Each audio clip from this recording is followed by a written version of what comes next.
You know that feeling when someone dismisses your ideas in a meeting, talks over you, or treats you like you're invisible? That burning sensation in your chest when you realize someone is deliberately undermining you, testing your boundaries, or simply doesn't value what you bring to the table. You're not imagining it. You're not being too sensitive. And you're definitely not powerless to change it. Disrespect is one of the most damaging forces in human relationships. Yet most people handle it completely wrong. They either explode in anger, creating drama and making themselves look unstable, or they shrink back and accept it, teaching others that they can be walked all over without consequences. Both responses guarantee that the disrespect will continue and likely escalate.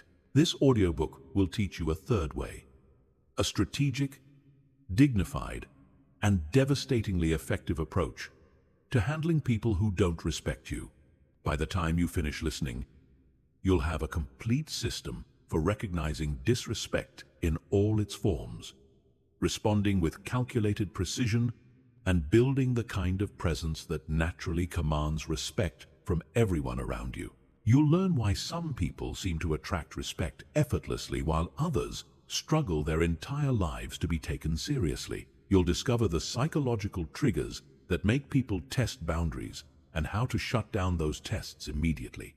Most importantly, you'll develop the inner strength and outer strategies to never tolerate disrespect again, while maintaining your integrity and composure. The strategies in this audiobook work because they're based on human psychology, social dynamics, and the harsh realities of how respect actually operates in the real world. This isn't about being aggressive or manipulative. It's about understanding the game and playing it better than anyone else. Chapter 1. The hidden cost of accepting disrespect. Most people drastically underestimate the price they pay for tolerating disrespect. They think it's just about hurt feelings or momentary frustration, but the real damage goes much deeper. When you allow others to disrespect you, you're not just losing their respect, you're losing your own self-respect. And that creates a downward spiral that affects every area of your life. Here's what happens when you consistently accept disrespectful treatment. First, your confidence erodes. Every time you fail to stand up for yourself, you send a message to your subconscious mind that you're not worth defending. Your brain starts to believe that maybe you really don't deserve better treatment. This internal dialogue becomes a self-fulfilling prophecy that shows up in how you carry yourself, how you speak, and how others perceive you. Second, you become a magnet for more disrespectful people. Toxic individuals have an uncanny ability to identify people who won't push back. They can sense your tolerance for poor treatment from across a room. Once they've identified you as someone who accepts disrespect, they'll continue to escalate their behavior because they know they can get away with it. You become their preferred target because you're the path of least resistance. Third, respectful people start to distance themselves from you. High-quality individuals want to associate with others who value themselves. When they see you accepting poor treatment from others, they unconsciously categorize you as someone with low standards. They don't want to be associated with that energy, and they certainly don't want to risk being dragged into the drama that often surrounds people who tolerate toxic behavior. The professional costs are staggering. In the workplace, people who don't command respect get passed over for promotions, excluded from important projects, and paid less than their counterparts who demand better treatment. Your career trajectory is directly tied to how others perceive your value. And if you don't value yourself enough to demand respect, why should anyone else value you enough to advance your career? In relationships, accepting disrespect destroys intimacy and trust. When you allow a partner, friend, or family member to treat you poorly without consequences, you're teaching them that your feelings don't matter. This creates resentment on both sides. You resent them for their treatment, and they lose respect for you because of your weakness. The relationship becomes toxic and eventually falls apart. The psychological toll is equally devastating. Chronic exposure to disrespect leads to anxiety, depression, and a constant state of stress. You start second-guessing yourself, walking on eggshells, and developing hypervigilance around other people's moods and reactions. This is no way to live, and it's completely unnecessary once you learn how to handle disrespect properly. But here's the thing most people don't understand. Respect isn't something you earn through good behavior or achievements. Respect is something you command through your standards and boundaries. People don't respect you because you're nice to them. They respect you because you respect yourself enough to demand proper treatment. This is a fundamental shift in thinking that changes everything. When you start demanding respect, several things happen immediately. First, some people will test you harder initially. They're used to you accepting their poor treatment, and they'll push back when you change the rules. This is normal and expected. The key is to remain consistent and not give in to their pressure. Second, toxic people will often remove themselves from your life voluntarily. They'll realize they can't manipulate you anymore and move on to easier targets. This feels like a loss at first, but it's actually a massive win because you're clearing space for better people. Third, new opportunities start appearing. When you carry yourself with self-respect, people notice. They want to work with you, be around you, and include you in their plans. Your energy changes, your confidence grows, and you start attracting the kind of people and situations you actually want in your life. The cost of accepting disrespect is your entire life trajectory. The benefit of demanding respect is everything you've ever wanted. The choice is yours. But make no mistake about it. This is one of the most important decisions you'll ever make. Your future self is counting on you to make the right choice. Chapter 2. Recognizing disrespect in all its forms. The first step in handling disrespect is learning to recognize it, because disrespect rarely comes in obvious forms. Most people only notice the blatant examples, like being yelled at or openly insulted, but they miss the subtle patterns of disrespect that are often more damaging and definitely more common. Subtle disrespect is particularly dangerous because it's designed to make you question yourself. The person engaging in this behavior maintains plausible deniability while slowly eroding your confidence and sense of reality. They can always claim they didn't mean it that way, that you're being too sensitive, or that you're misinterpreting their intentions. This gaslighting component makes subtle disrespect one of the most insidious forms of psychological manipulation. One of the most common forms of subtle disrespect is the pattern of being consistently interrupted or talked over. This isn't about someone occasionally getting excited and cutting you off mid-sentence.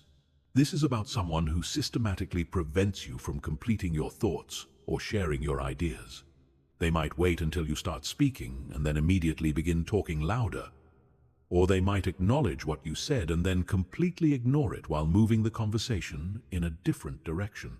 Another form is the dismissive response pattern. This is when someone consistently minimizes your concerns, ideas, or feelings with phrases like, "That's not a big deal," "You're overthinking it," or "I don't see why you're upset about that." They're not engaging with the substance of what you're saying. They're dismissing your right to have those thoughts or feelings in the first place. Time disrespect is huge and often overlooked. This includes people who are chronically late to meetings with you, cancel plans at the last minute without good reason, or make you wait while they attend to other priorities. Your time is a direct reflection of your value, and when someone consistently wastes your time, they're telling you that you don't matter. This is especially problematic in professional settings, where being kept waiting sends a clear message about your place in the hierarchy. The exclusion pattern is another form of subtle disrespect. This happens when you're systematically left out of conversations meetings, social events, or decision-making processes that you should reasonably be included in. The person doing this might claim it was an oversight or that they didn't think you'd be interested. But when it happens repeatedly, it's a deliberate power play designed to marginalize you. Micro-invalidations are small but consistent ways that people question your competence, intelligence, or judgment.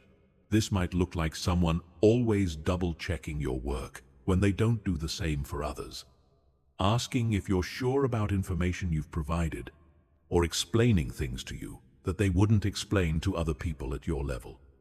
Each individual incident seems minor, but the cumulative effect is to position you as less capable or trustworthy than your peers. Credit theft is a professional form of disrespect, where someone takes credit for your ideas, work, or contributions. This might be as blatant as presenting your proposal as their own, or as subtle as failing to acknowledge your contribution when discussing a successful project. This behavior is particularly damaging because it directly impacts your professional reputation and advancement opportunities. The patronizing communication style is another red flag. This includes people who speak to you in a condescending tone, use overly simple language when explaining concepts you clearly understand, or treat you like a child who needs guidance on basic life decisions. This communication style is designed to establish a power dynamic where they're the expert and you're the student, regardless of your actual knowledge or experience. Social media disrespect has become increasingly common. This includes people who ignore your messages consistently, like everyone else's posts but never yours, or make passive-aggressive comments on your content. In professional settings, this might look like colleagues who respond quickly to other people's emails but take days to respond to yours. Even when the matter is time-sensitive, physical space violations are also forms of disrespect. This includes people who stand too close when talking to you, touch you without permission, or position themselves in ways that make you feel cornered or uncomfortable. Your physical boundaries are just as important as your emotional boundaries, and people who violate them are sending a clear message that your comfort doesn't matter to them. The key to recognizing disrespect is to trust your gut feelings. If you consistently feel uncomfortable, minimized, or frustrated after interactions with someone, there's probably a pattern of disrespectful behavior happening. Don't let anyone convince you that you're being too sensitive or reading too much into things. Your feelings are valid, and they're often the first indicator that someone is crossing your boundaries. Document patterns rather than individual incidents. Keep track of when these behaviors happen, how frequently they occur, and how they make you feel. This documentation serves two purposes. It helps you recognize patterns that might not be obvious in the moment, and it provides concrete evidence if you need to address the behavior formally. Remember that intent doesn't matter as much as impact. Even if someone claims they didn't mean to be disrespectful, if their behavior consistently has a negative impact on you, it needs to be addressed. You don't have to accept poor treatment just because someone claims they didn't mean it that way. Chapter 3. The psychology behind why people show disrespect. Understanding why people engage in disrespectful behavior is crucial for developing effective strategies to handle it. Disrespect is never really about you, even though it feels personal. It's always about the other person's insecurities, power struggles, learned behaviors, or psychological needs. When you understand the underlying motivations, you can respond more strategically and less emotionally. The most common driver of disrespectful behavior is insecurity. People who feel uncertain about their own value, competence, or position often try to elevate themselves by diminishing others. This is a subconscious strategy to feel better about themselves without having to actually improve or grow. When someone consistently disrespects you, ask yourself what they might be insecure about. Are they threatened by your knowledge, skills, relationships, or success? Understanding their insecurity gives you power because you can address the root cause rather than just the symptoms. Power dynamics play a huge role in disrespectful behavior. Some people have learned that respect is a zero-sum game, meaning that for them to have power and respect, others must have less. This is particularly common in hierarchical environments like workplaces or families, where there's competition for resources, attention, or status. These individuals use disrespect as a tool to establish and maintain their position in the social hierarchy. Learned behavior is another major factor. Many people who engage in disrespectful behavior learned these patterns in childhood or previous relationships. If someone grew up in an environment where disrespect was normalized, they might not even realize their behavior is problematic. They're simply repeating patterns they learned as survival strategies in toxic environments. This doesn't excuse their behavior, but it helps explain why some people seem naturally inclined toward disrespectful interactions. Boundary testing is a psychological phenomenon where people push against your limits to see what they can get away with. This is often unconscious behavior driven by a desire to understand the social dynamics and power structure in any given relationship. Some people are chronic boundary testers who will continue pushing until they meet firm resistance. If you don't establish clear boundaries early in any relationship, you're inviting this kind of testing behavior. Control issues drive a lot of disrespectful behavior. People who feel out of control in their own lives often try to exert control over others as a way to feel more powerful and secure. They might interrupt you to control the conversation, dismiss your ideas to control the decision-making process, or violate your time boundaries to control your schedule. Recognizing when someone is using disrespect as a control mechanism helps you understand that their behavior is about their need for control, not about you as a person. Fear of abandonment can paradoxically lead to disrespectful behavior. Some people engage in what psychologists call rejection sensitivity, where they expect to be rejected or abandoned, so they act out in ways that create distance before the other person can leave them. This self-sabotaging behavior often manifests as disrespect because pushing people away feels safer than risking genuine connection and potential rejection. Narcissistic tendencies contribute significantly to disrespectful behavior. People with narcissistic traits believe they're superior to others and entitled to special treatment. They genuinely don't understand why they should consider other people's feelings or needs. To them, disrespecting others isn't morally wrong. It's just the natural order of things where their needs take priority over everyone else's. Stress and overwhelm can cause normally respectful people to engage in disrespectful behavior. When people are under significant pressure, they often default to survival mode, which can include being short, dismissive, or inconsiderate with others.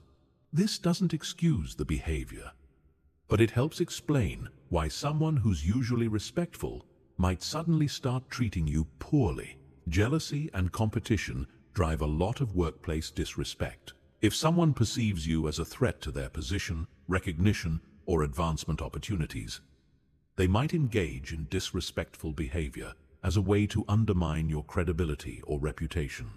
This is particularly common in environments where resources, promotions, or attention are limited. Cultural and generational differences can sometimes be mistaken for disrespect, but they can also be used as excuses for genuinely disrespectful behavior. Some people hide behind claims of cultural differences when their behavior is actually about power and control. Learning to distinguish between genuine cultural misunderstandings and manipulative behavior disguised as cultural differences is an important skill. Past trauma can manifest as disrespectful behavior toward others. People who have been hurt, betrayed, or traumatized sometimes develop defensive mechanisms that involve being disrespectful to others before they can be hurt again. This is a maladaptive coping strategy that protects their vulnerability but damages their relationships. Understanding these psychological drivers doesn't mean you should excuse disrespectful behavior or try to fix the other person. Your job isn't to be someone's therapist or to tolerate poor treatment because you understand why they're doing it. However, understanding the psychology behind disrespect helps you respond more strategically and with less emotional reactivity. When you know that someone's disrespectful behavior is driven by their own insecurity, you can respond with confidence rather than defensiveness. When you recognize that someone is testing your boundaries, you can set clear limits immediately. When you understand that someone is trying to control you, you can refuse to play their game. This psychological understanding gives you power and helps you choose the most effective response strategy for each situation. Chapter 4. Setting immediate boundaries when disrespect occurs. The moment disrespect happens is the moment you must act. Delayed responses to disrespectful behavior are interpreted as acceptance, and acceptance of disrespect guarantees more disrespect. Most people fail at this crucial step because they're caught off guard. They want to avoid conflict, or they convince themselves that addressing the behavior will make things worse. This thinking is backwards and self-defeating. Immediate boundary setting serves multiple purposes. First, it stops the disrespectful behavior in its tracks. When you address disrespect immediately, you interrupt the other person's pattern and force them to reconsider their approach. Second, it sends a clear message to everyone who witnesses the interaction that you don't tolerate poor treatment. This protects you from future incidents because people understand your standards. Third, it preserves your self-respect and confidence because you're honoring your own boundaries in real time. The key to effective immediate boundary setting is to remain calm, direct, and non-negotiable. Your emotional state during these moments determines whether your boundary setting is effective or counterproductive. If you respond with anger, hurt, or defensiveness, you give the other person power and ammunition to use against you. They can claim you're overreacting, too emotional, or unstable. However, if you respond with calm assertiveness, you maintain your power and credibility while making your point crystal clear. For interruptions and being talked over, you need a immediate verbal intervention. Stop talking for a moment, make direct eye contact, and say something like, "I wasn't finished speaking," or "Let me complete my thought." Don't smile when you say this. Don't apologize, and don't soften your tone to make it more palatable. Your tone should be matter-of-fact and firm. If they try to continue talking over you, you can escalate by saying, "I need you to stop interrupting me," or "I'll wait until you're ready to listen." Then stop talking completely until they give you their attention. When someone dismisses your ideas or feelings, address it immediately and specifically. Say something like, "My concern is valid and deserves consideration," or "That's not for you to decide." If they're dismissing your professional input, you can say, "I have experience in this area, and my perspective needs to be included in this discussion." The goal is to re-establish your credibility and refuse to accept their dismissal of your value. For time disrespect, set immediate consequences. If someone is consistently late to meetings with you, start the meeting without them, or reschedule for a time that works better for your schedule. If someone cancels plans at the last minute, don't automatically offer alternative times. Let them know that your time is valuable and last-minute cancellations affect your other commitments. Say something like, "I understand things come up, but I need more notice in the future," and then let them propose the next meeting time. When someone excludes you from relevant conversations or decisions, address it directly. Say, "I should have been included in that discussion," or "Next time, please include me in meetings about projects I'm involved in." Don't ask permission to be included. State your expectation clearly and non-negotiably. If it's a pattern, document it and have a more formal conversation about inclusion and communication expectations. For credit theft or micro-invalidations, correct the record immediately. If someone takes credit for your idea, speak up in the moment and say, "Actually, that was my suggestion from our meeting last week," or "I'm glad you like the approach I proposed." Don't wait for a private moment to address it. Correct it publicly, so everyone knows the truth. For micro-invalidations, refuse to accept the underlying assumption. If someone questions your expertise unnecessarily, say, "I'm confident in my assessment," or "I don't need that explained to me." Physical boundary violations require immediate and firm responses.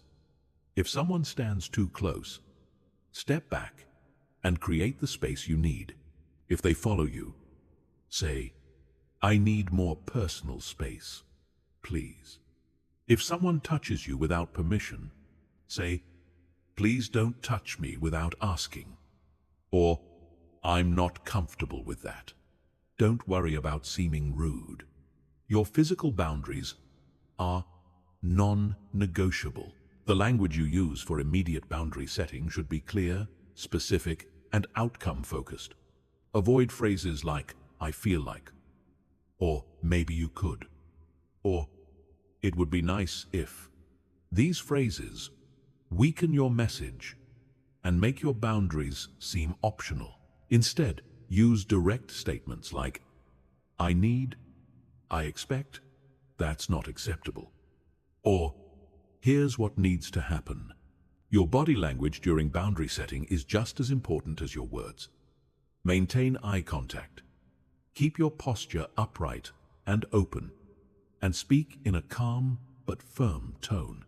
Don't smile unless the situation genuinely calls for it, because smiling can undermine the seriousness of your message. Your non-verbal communication should match the strength of your verbal communication. Be prepared for pushback when you start setting immediate boundaries. People who are used to disrespecting you won't appreciate the change, and they might escalate their behavior initially to test your resolve. This is normal and expected. The key is to remain consistent and not give in to their pressure tactics. If someone becomes aggressive or hostile when you set a boundary, that's information about who they really are, and it confirms that your boundary was necessary. Don't explain or justify your boundaries extensively. Brief explanations are fine, but lengthy justifications make you seem uncertain and give the other person ammunition to argue with you. Your boundaries aren't up for debate or negotiation. They're statements of fact about what you will and won't accept. Practice these responses before you need them. Most people struggle with immediate boundary setting because they don't know what to say in the moment. Role-play different scenarios in your mind or with trusted friends, so you're prepared when disrespectful behavior occurs. The more you practice, the more natural and confident your responses will become. Remember that setting immediate boundaries is an investment in all your future interactions with that person. The temporary discomfort of addressing disrespect is far outweighed by the long-term benefit of establishing respectful communication patterns. Every time you set a clear boundary immediately, you're training that person to treat you better in the future. Chapter 5. Strategic responses for different types of disrespectful people. Not all disrespectful people are the same, and effective responses require different strategies based on the type of person you're dealing with. Understanding these personality types and their motivations allows you to choose the most effective approach for each situation. Using the wrong strategy can backfire and make the situation worse, while using the right strategy can resolve the issue quickly and permanently. The aggressive intimidator is someone who uses anger, raised voices, and hostile body language to control situations and people. They've learned that most people back down when faced with aggression, so they use this strategy repeatedly. These individuals often have deep insecurities about their own competence or control, and they compensate by trying to dominate others through force of personality. For aggressive intimidators, your response must be calm, firm, and completely unintimidated. Do not match their energy level or engage in a shouting match. This plays into their strategy and gives them the conflict they're seeking. Instead, lower your voice and speak more slowly than usual. Say something like, "I can see you're upset, but I need you to lower your voice if we're going to continue this conversation." If they don't comply, end the interaction immediately by saying, "We can continue this conversation when you're ready to speak respectfully," and physically remove yourself from the situation. The key with aggressive intimidators is to refuse to be intimidated while not escalating the conflict. They're counting on you to either cower in fear or match their aggression. When you do neither, you disrupt their entire strategy and force them to find a different approach. Most importantly, never reward their aggressive behavior by giving them what they want when they're being hostile. This only teaches them that aggression works. The passive-aggressive manipulator is perhaps the most frustrating type to deal with because their disrespect is covert and difficult to pin down. They use sarcasm, silent treatment, deliberate inefficiency, forgetting important requests, and backhanded compliments to express their hostility while maintaining plausible deniability. They can always claim they didn't mean it that way or that you're being too sensitive. For passive-aggressive manipulators, you must call out their behavior directly and refuse to participate in their games. When they make a sarcastic comment, say, "That sounded sarcastic. What did you actually mean?" When they forget to do something important, say, "This is the second time this has happened. What system can we put in place to ensure this doesn't happen again?" When they give you the silent treatment, acknowledge it directly. "I notice you're not responding to my attempts to communicate. Let me know when you're ready to discuss this like adults." The goal with passive-aggressive manipulators is to force them into direct communication. They rely on indirect methods because direct confrontation makes them uncomfortable. By consistently calling out their behavior and requesting direct communication, you make their preferred strategy ineffective and force them to either communicate honestly or reveal their true hostility. The narcissistic controller believes they're superior to everyone else and entitled to special treatment. They interrupt constantly, dismiss other people's ideas, take credit for others' work, and expect everyone to accommodate their needs and preferences. They genuinely don't understand why other people's feelings or opinions should matter, because they see themselves as the center of every situation. For narcissistic controllers, your response must be consistently assertive and focused on facts rather than feelings. Don't try to explain how their behavior affects you emotionally, because they don't care, and they'll use your emotions against you. Instead, focus on outcomes and consequences. Say things like, "That idea was developed by our team last month," when they try to take credit. Or, "I need you to wait until I finish before you share your thoughts," when they interrupt. Set very clear expectations and consequences with narcissistic controllers. Say, "If you interrupt me again, I'll end this meeting and we can reschedule when you're ready to listen." And then follow through immediately if they test you. They respond to power and consequences, not to appeals for empathy or understanding. The insecure competitor sees every interaction as a competition that they must win. They constantly try to one-up others, undermine people's confidence, and position themselves as superior. Their disrespect often comes in the form of subtle put-downs, questioning your competence, or trying to make you look bad in front of others. This behavior stems from deep insecurity about their own abilities and worth. For insecure competitors, your best strategy is to refuse to engage in their competition while confidently asserting your own value. When they try to one-up you, simply acknowledge their comment without feeling the need to compete back. Say, "That's interesting," and then redirect the conversation back to the original topic. When they question your competence, state your qualifications matter-of-factly. I have 10 years of experience in this area, so I'm confident in my assessment. The key with insecure competitors is to not let them draw you into their competitive dynamic. The moment you start trying to prove you're better than them, you've already lost because you're playing their game. Instead, maintain confidence in your own abilities without needing to diminish theirs.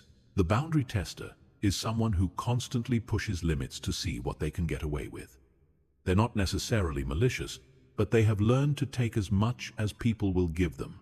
They might consistently be late, ask for special favors, interrupt your work, or make unreasonable demands. If you don't set clear limits, they'll continue pushing until they find your breaking point. For boundary testers, consistency is everything. Set clear expectations and enforce them every single time, without exception. If you say meetings start at 2 p.m., start at 2 p.m. whether they're there or not. If you say you're not available after 6 p.m., don't answer work calls after 6 p.m. If you say you need 24 hours notice for schedule changes, don't accommodate last-minute requests.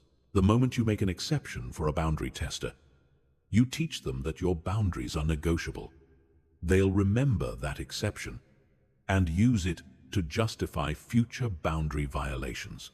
Consistency in enforcement is more important than the specific rules you set. The emotional vampire uses guilt, manipulation, and emotional outbursts to control situations and get their way. They might cry when confronted about their behavior, claim they're being victimized, or use their personal problems as excuses for treating others poorly. They've learned that most people will back down when faced with emotional manipulation. For emotional vampires, you must separate their emotions from the actual issue and refuse to be manipulated by their emotional displays. Say things like, "I understand you're upset, but we still need to address the fact that you missed the deadline." Or, "Your personal situation is difficult, but it doesn't excuse the way you spoke to me earlier."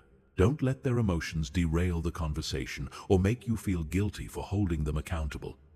Acknowledge their feelings without letting those feelings become an excuse for poor behavior. Stay focused on the specific behavior that needs to change, regardless of their emotional state. The key to success with all these personality types is to remain emotionally regulated while being strategically assertive.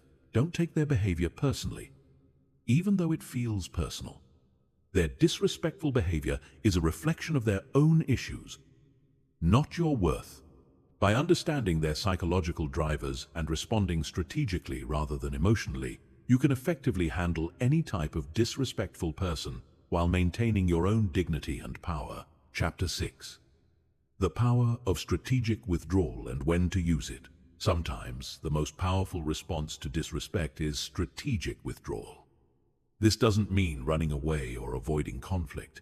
Strategic withdrawal is a calculated decision to remove your energy, attention, and presence from someone who has demonstrated they don't value or respect you.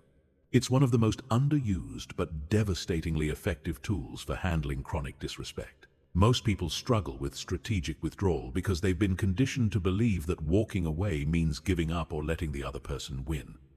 This thinking is completely backwards. When you strategically withdraw from someone who disrespects you, you're taking back your power and forcing them to experience the consequences of their behavior. You're also protecting your energy and mental health from further damage. Strategic withdrawal works because it removes the thing that disrespectful people need most: your reaction and engagement. Toxic individuals feed off drama, conflict, and the emotional responses they can trigger in others. When you stop providing that fuel, their behavior becomes pointless and often stops on its own. More importantly, your withdrawal often makes them realize what they're losing and motivates them to change their approach. The key to effective strategic withdrawal is to make it clean, permanent, and non-negotiable until the other person demonstrates genuine change. This isn't about playing games or trying to manipulate someone into treating you better.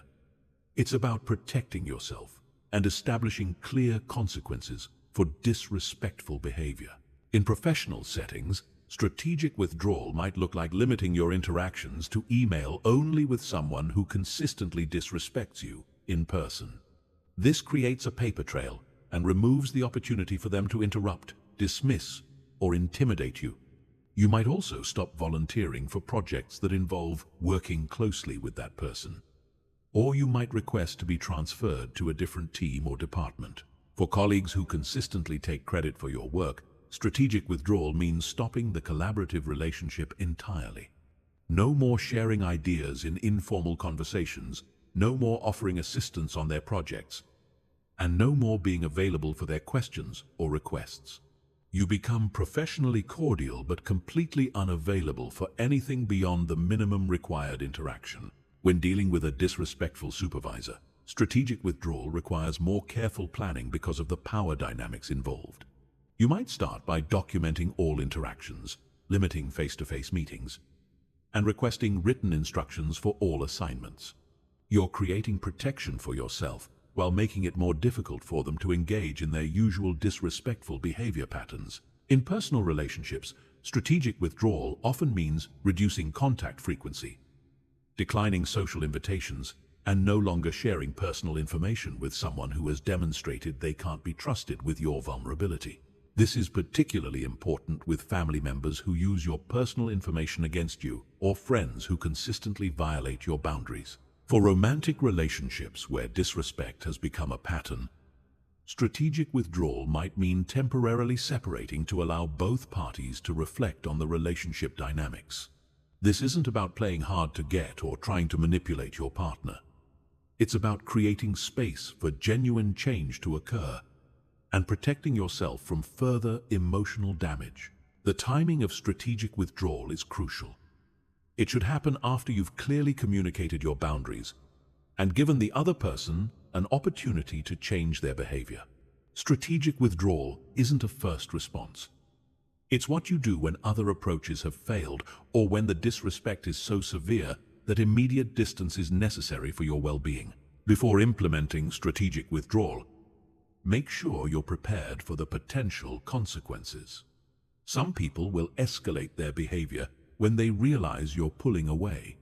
Others might try to manipulate you into returning by promising to change or by claiming you're being unfair. You need to be mentally and emotionally prepared to maintain your boundaries regardless of their response. Strategic withdrawal also requires you to genuinely let go of the outcome. You can't withdraw strategically while secretly hoping the other person will chase after you or dramatically change their behavior. This approach only works when you're genuinely focused on protecting yourself rather than trying to control the other person's response. The most important aspect of strategic withdrawal is that it must be accompanied by a genuine shift in your own energy and attention. You can't withdraw your physical presence while continuing to obsess about the person mentally and emotionally.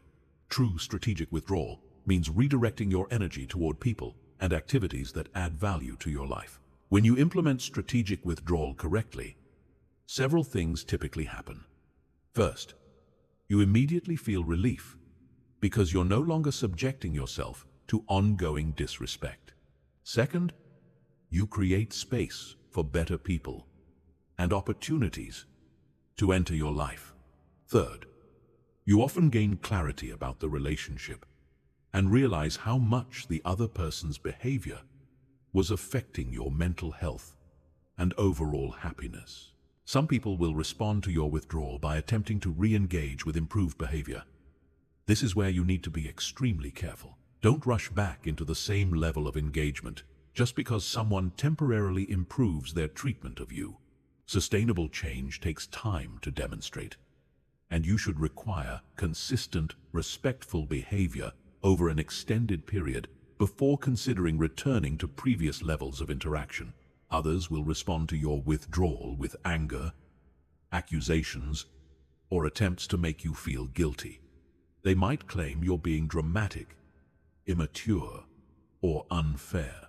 This response actually confirms that your withdrawal was necessary and appropriate. People who truly respect you will understand your need for space and will work to address the issues that led to your withdrawal. Strategic withdrawal becomes permanent separation when someone demonstrates they're unwilling or unable to change their disrespectful behavior.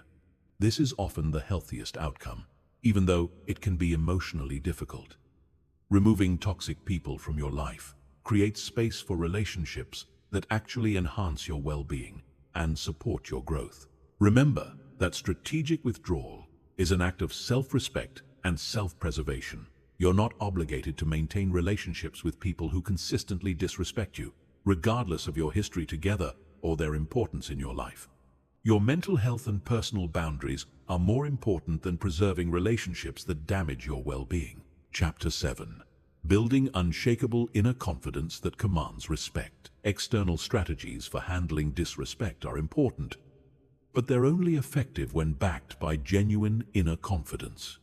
People can sense authentic confidence from across a room, and they instinctively respond to it with respect. Conversely, people can also sense insecurity and uncertainty, which invites testing and disrespectful behavior. Building unshakable inner confidence is the foundation that makes all other respect-building strategies work. True confidence isn't about being arrogant, aggressive, or believing you're better than others. It's about having a deep, unshakable knowledge of your own worth that doesn't depend on external validation or approval.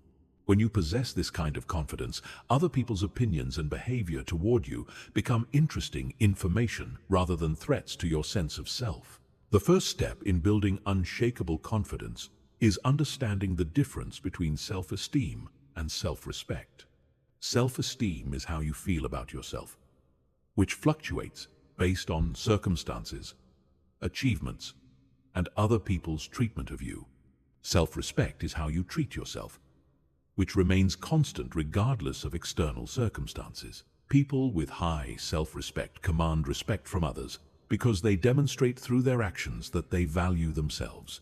Self-respect manifests in the standards you set for your own behavior and the standards you require from others.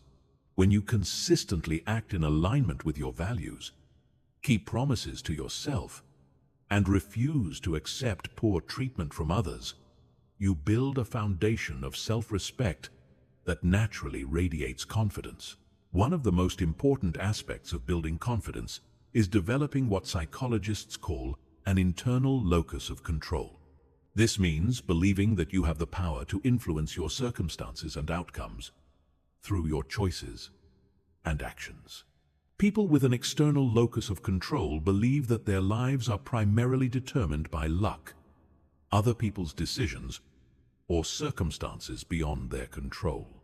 This mindset creates victim mentality and invites disrespectful treatment. To develop an internal locus of control, start focusing on what you can control rather than what you can't. You can't control other people's behavior, but you can control your responses to their behavior. You can't control whether you get promoted, but you can control the quality of your work and your professional development efforts. You can't control whether someone likes you, but you can control whether you like and respect yourself. Confidence also requires eliminating the habit of seeking external validation for your decisions and self-worth. Many people unconsciously seek approval from others before feeling good about their choices or accomplishments. This creates a dependent relationship where your confidence is hostage to other people's opinions. True confidence means making decisions based on your own values and judgment, then standing behind those decisions regardless of others' reactions. Building competence in areas that matter to you is another crucial component of genuine confidence. It's difficult to feel confident when you know you're unprepared or lacking in skills that are important for your goals. Invest time and energy in developing expertise in your chosen field, improving your communication skills, and building knowledge in areas that interest you. Competence creates confidence, and confidence commands respect. Physical presence plays a significant role in how confident you feel and how others perceive you. Your posture, eye contact, vocal tone, and movement all communicate your level of confidence. Practice standing tall with your shoulders back, making direct eye contact during conversations, speaking clearly and at an appropriate volume, and moving with purpose rather than rushing or hesitating. These physical changes actually create psychological changes that increase your confidence over time. Mental rehearsal is a powerful tool for building confidence in challenging situations. Visualize yourself handling disrespectful behavior with calm assertiveness. See yourself setting boundaries clearly and following through on consequences.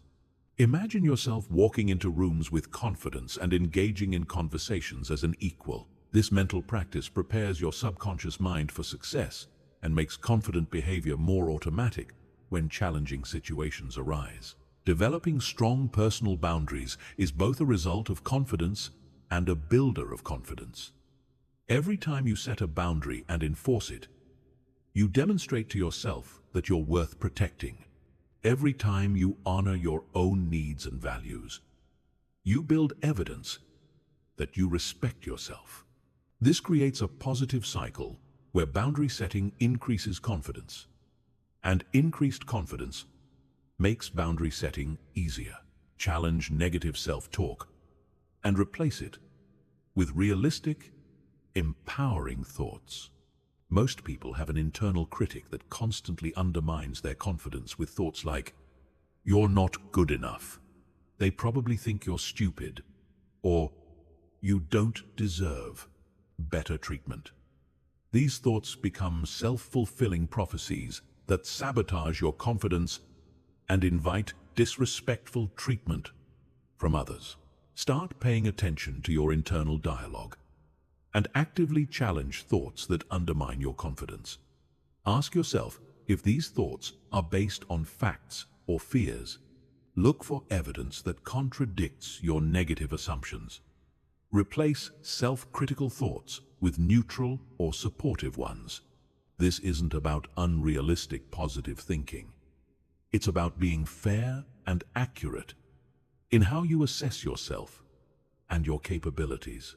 Surround yourself with people who treat you with respect and support your growth.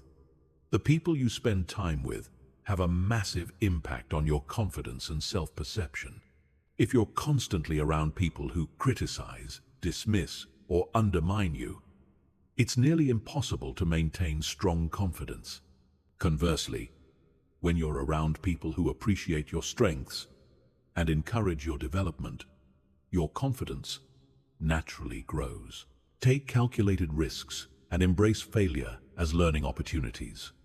Confidence grows through experience, and experience requires taking action despite uncertainty or fear of failure. Start with small risks in low-stakes situations and gradually work up to bigger challenges. Each time you survive a setback or learn from a mistake, you build evidence that you can handle whatever life throws at you. Celebrate your accomplishments and progress, even small ones. Many people dismiss their achievements or immediately focus on the next goal without acknowledging what they've accomplished. This habit undermines confidence by training your brain to overlook evidence of your capabilities and growth. Make it a practice to acknowledge your wins, learn from your experiences, and appreciate your development over time. Finally, understand that confidence is not a destination, but a practice. You don't arrive at confidence and then maintain it effortlessly. It requires ongoing attention, maintenance, and development. Some days you'll feel more confident than others, and that's normal.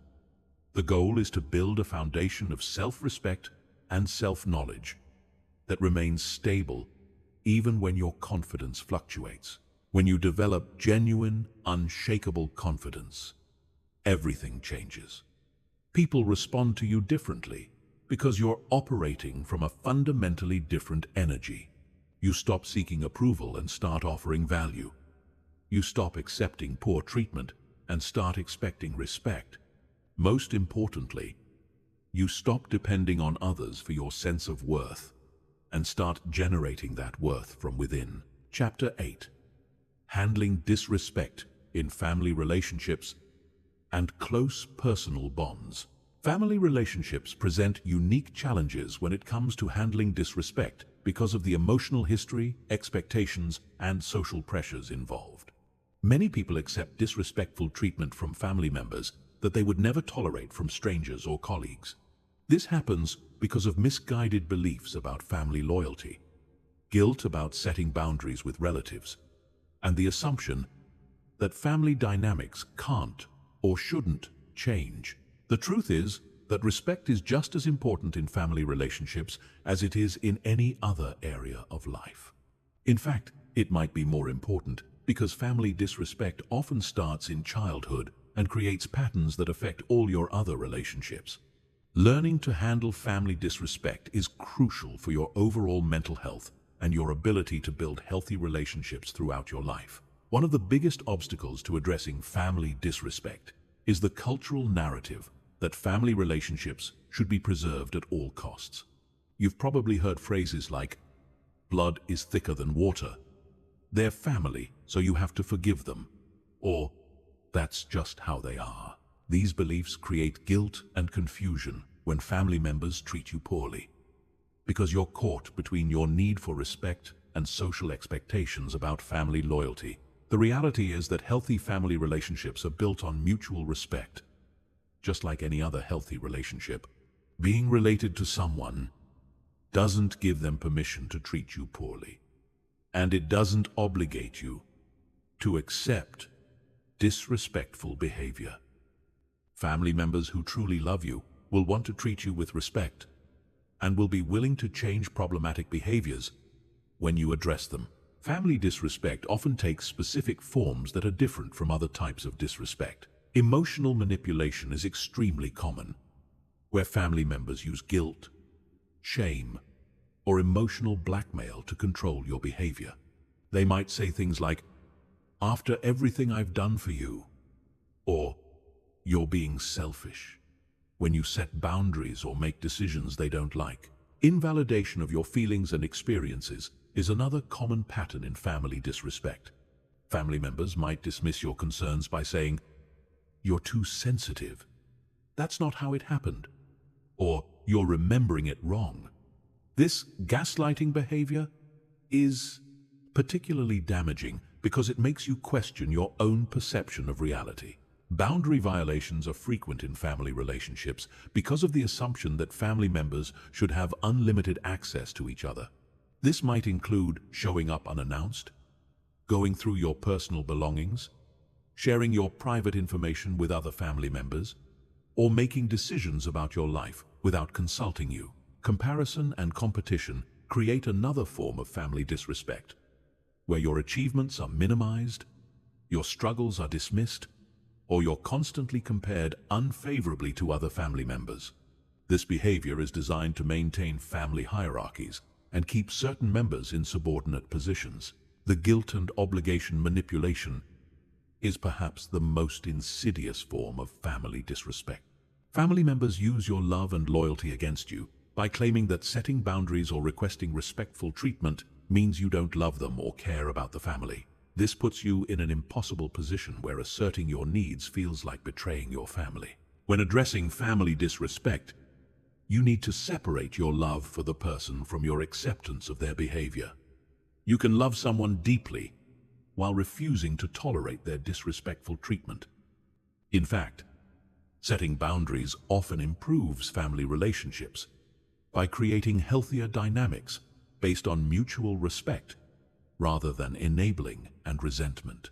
Start by identifying the specific disrespectful behaviors that need to change. Family dynamics are often so complex and long-standing that it's easy to feel overwhelmed by everything that's wrong. Focus on the most problematic behaviors first and address them one at a time. Be specific about what the person is doing and how it needs to change. Communicate your boundaries clearly and calmly, without lengthy explanations or justifications. Family members are experts at your emotional triggers and will often try to derail boundary-setting conversations by bringing up the past, making you feel guilty, or claiming you're hurting them. Stay focused on the specific behavior and the change you're requesting. For example, if a family member consistently criticizes your life choices, you might say, "I need you to stop making negative comments about my career decisions. If you can't support my choices, then let's not discuss them." If a parent tries to control your adult decisions, you might say, "I appreciate your concern, but I'm capable of making my own decisions about this." Be prepared for escalation when you start setting boundaries with family members. They're used to the old dynamics and will often increase their problematic behavior when you start pushing back. This is called an extinction burst in psychology, where behavior gets worse before it gets better. Stay consistent with your boundaries and don't give in to the pressure. Family members might try to recruit other relatives to pressure you into backing down from your boundaries. They might complain to other family members about how you're treating them, or they might try to get others to convince you that you're being unreasonable. Don't engage in these triangulation dynamics. Address issues directly with the person involved, and don't let others mediate your relationships. Sometimes, family disrespect is so severe or long-standing that temporary or permanent distance is necessary. This is an incredibly difficult decision that often comes with guilt, grief, and social judgment. However, your mental health and well-being are more important than maintaining relationships that consistently damage you. If you decide to limit contact with disrespectful family members, be clear about your reasons and your expectations for future contact. You might say something like, "I need to take a break from our relationship until you're willing to treat me with respect. I'm open to rebuilding our relationship when that changes." This leaves the door open for reconciliation while protecting yourself from ongoing harm. Understand that some family members will never change their behavior, regardless of how clearly you communicate your boundaries or how consistently you enforce consequences. This is painful to accept, especially with parents or siblings, but it's important to base your decisions on reality rather than hope. Focus on building strong relationships with family members who do treat you with respect. Not all family relationships are toxic, and it's important to nurture the healthy connections while protecting yourself from the unhealthy ones. This might mean spending holidays with chosen family or relatives who appreciate you rather than subjecting yourself to predictable drama and disrespect. Remember that healing from family disrespect often requires professional support. Family dynamics are complex, and the emotional patterns created in childhood can be difficult to change without guidance. Consider working with a therapist who specializes in family relationships and boundary setting. Finally, understand that setting boundaries with family members is an act of love for yourself and potentially for the relationship. When you stop enabling disrespectful behavior and start requiring better treatment, you create the possibility for healthier, more authentic relationships based on mutual respect rather than manipulation and control. Chapter 9. Recovering your self-worth after prolonged disrespectful treatment. When you've been subjected to prolonged disrespectful treatment, whether in relationships, family dynamics, or workplace situations, the damage goes far beyond the immediate interactions. Chronic disrespect creates deep wounds in your sense of self-worth that can persist long after the disrespectful treatment ends. Recovery requires intentional effort to rebuild your self-concept and heal the psychological damage that accumulates from being consistently devalued by others. The first step in recovery is understanding how prolonged disrespect affects your psychology. When you're repeatedly told that your thoughts don't matter, your feelings are invalid, or your contributions aren't valuable, your brain starts to accept these messages as truth. This process is called learned helplessness, where you internalize the belief that you're powerless to change your circumstances, or that you somehow deserve poor treatment. Chronic disrespect also creates what psychologists call complex trauma. Unlike single-incident trauma, complex trauma results from repeated exposure to harmful experiences over time. The symptoms include chronic feelings of shame, difficulty trusting your own judgment, emotional dysregulation, and problems with self-identity. You might find yourself constantly second-guessing your decisions, minimizing your achievements, or accepting treatment that you would have rejected in the past. One of the most insidious effects of prolonged disrespect is the way it rewires your internal dialogue. After months or years of being criticized, dismissed, or invalidated, you often develop an internal critic that sounds exactly like the people who mistreated you. This inner voice becomes automatic and persistent, undermining your confidence and perpetuating the damage long after the external source of disrespect is gone. Recovery begins with recognizing that the treatment you received was not a reflection of your worth or value as a person. This sounds simple, but it's often the most difficult part of the healing process because the disrespectful messages have become deeply embedded in your self-concept. You need to actively challenge the beliefs about yourself that were created by other people's poor treatment. Start by identifying the specific negative beliefs about yourself that developed during the period of disrespectful treatment. Common examples include, "My opinions don't matter," "I'm not smart enough," "I don't deserve better treatment," "I'm too sensitive," or "I cause problems" for other people. Write these beliefs down and examine them objectively. Ask yourself if these beliefs were true before the disrespectful treatment began, and look for evidence that contradicts these negative self-assessments.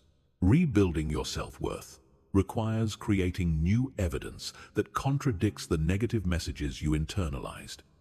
This means taking actions that demonstrate your value, competence, and worthiness of respect.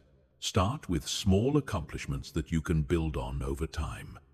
This might include completing projects successfully, learning new skills, helping others, or making decisions that turn out well. Practice self-compassion during the recovery process. Many people who have experienced prolonged disrespect become very hard on themselves, expecting perfect healing or becoming frustrated with the time it takes to rebuild their confidence.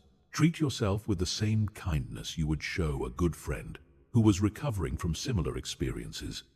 Healing takes time, and setbacks are a normal part of the process.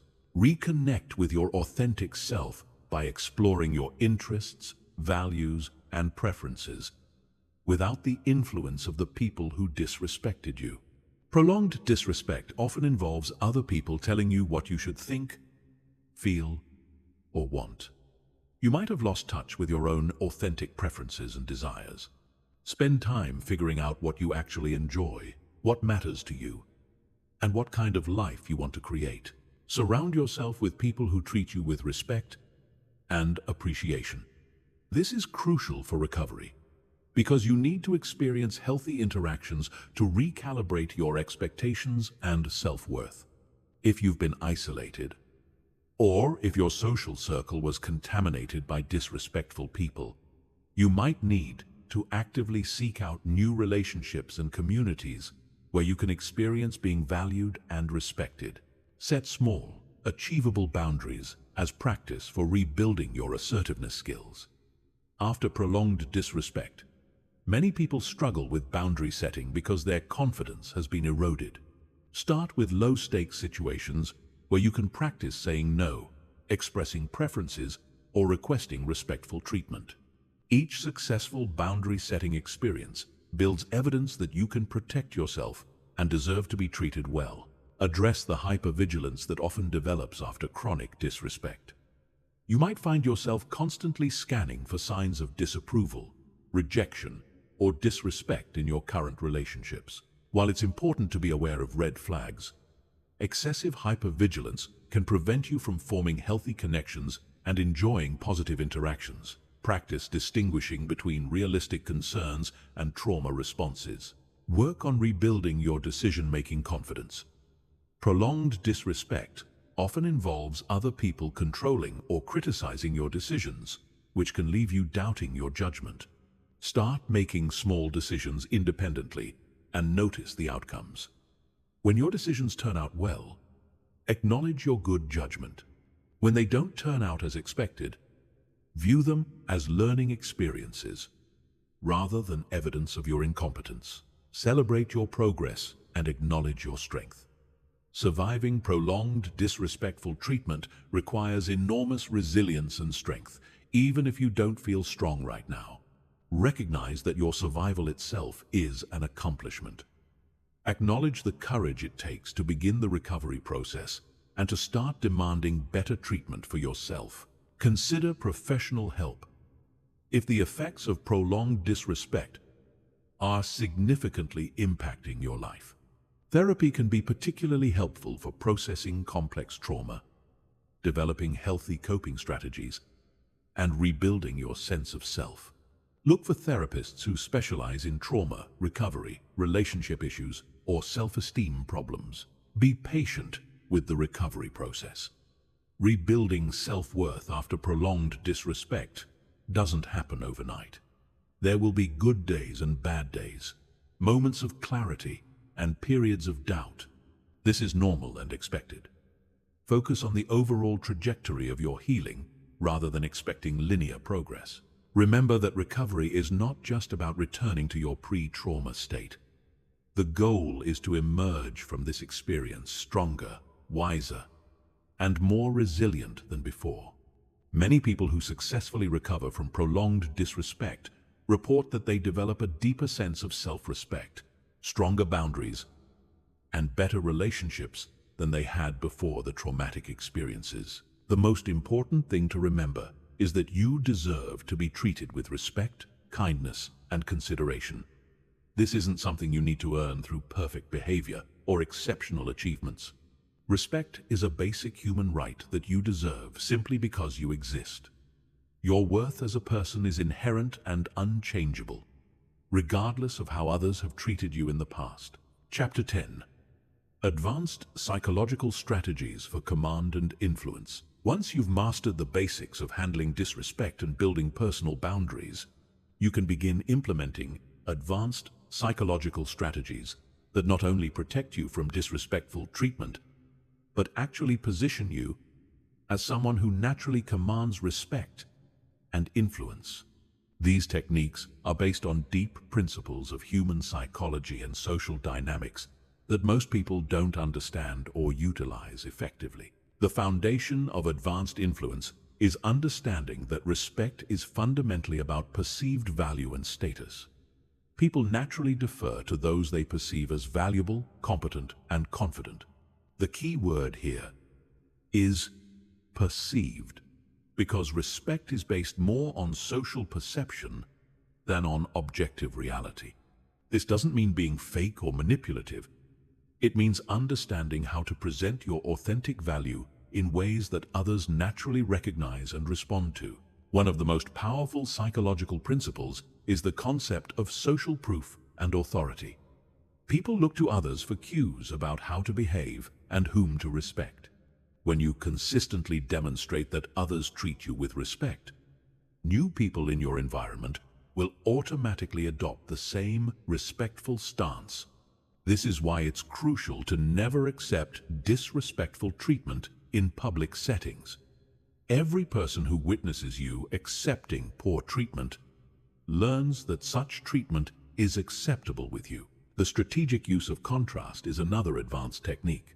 When you consistently maintain high standards for how you're treated while remaining calm and professional, you create a stark contrast with people who are emotionally reactive, accept poor treatment, or engage in drama. This contrast makes you appear more composed, competent, and worthy of respect by comparison. The key is to maintain this standard without being obviously judgmental of others who don't do the same. Controlled vulnerability is a sophisticated influence strategy where you selectively share personal information or admit limitations in ways that actually increase your credibility and influence. Most people think that showing any weakness diminishes their authority, but strategic vulnerability can actually enhance it.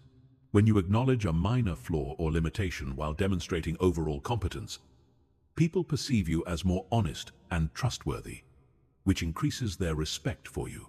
The principle of reciprocity can be leveraged strategically by offering value to others before requesting anything in return. However, advanced practitioners understand that not all forms of value giving are equally effective. The most influential approach is to offer something that requires your unique skills or knowledge, demonstrates your competence, and creates a sense of indebtedness without being manipulative about it. Strategic scarcity involves making your time, attention, and availability appropriately limited rather than being constantly accessible to everyone. This doesn't mean being artificially unavailable or playing games, but rather being genuinely selective about how you invest your energy. When people have to earn your time and attention, they value it more highly and treat you with greater respect. The use of presupposition in communication is an advanced technique where you speak in ways that assume respect and cooperation rather than requesting or demanding it. Instead of saying, "Could you please not interrupt me?" you might say, "I'll finish this thought and then get your input." This subtle shift presupposes that the person will wait for you to finish, rather than positioning their interruption as an option you're trying to discourage. Frame control is perhaps the most sophisticated psychological strategy for commanding respect. This involves consistently interpreting interactions and situations through a frame that positions you as valuable and worthy of respect. When someone tries to diminish you or test your boundaries, you reframe their behavior in a way that maintains your dignity and status. For example, if someone is consistently late to meetings with you, instead of complaining about their lateness, you might say, "I know you're busy, so let's make sure we use our time together efficiently." The strategic use of silence is another powerful tool that most people underutilize. Comfortable silence after making a point, asking a question, or setting a boundary creates psychological pressure for the other person to respond thoughtfully rather than reactively. Many people rush to fill silence because it makes them uncomfortable. But learning to be comfortable with silence gives you significant psychological leverage in interactions. Understanding and utilizing the principle of commitment and consistency allows you to influence others' behavior by getting them to make small commitments that align with treating you respectfully. When people make a commitment, even a small one, they feel psychological pressure to remain consistent with that commitment. This might involve getting someone to agree to specific communication standards or behavioral expectations, which then makes it harder for them to violate those standards later. The concept of social positioning involves carefully managing how you're perceived within group dynamics and social hierarchies. This includes understanding when to speak and when to listen, how to support others in ways that enhance your own reputation, and how to disagree or challenge ideas without creating personal conflict. Advanced practitioners know how to be influential within groups without appearing to seek attention or dominance. Emotional regulation under pressure is a crucial advanced skill that sets respected individuals apart from those who are easily dismissed.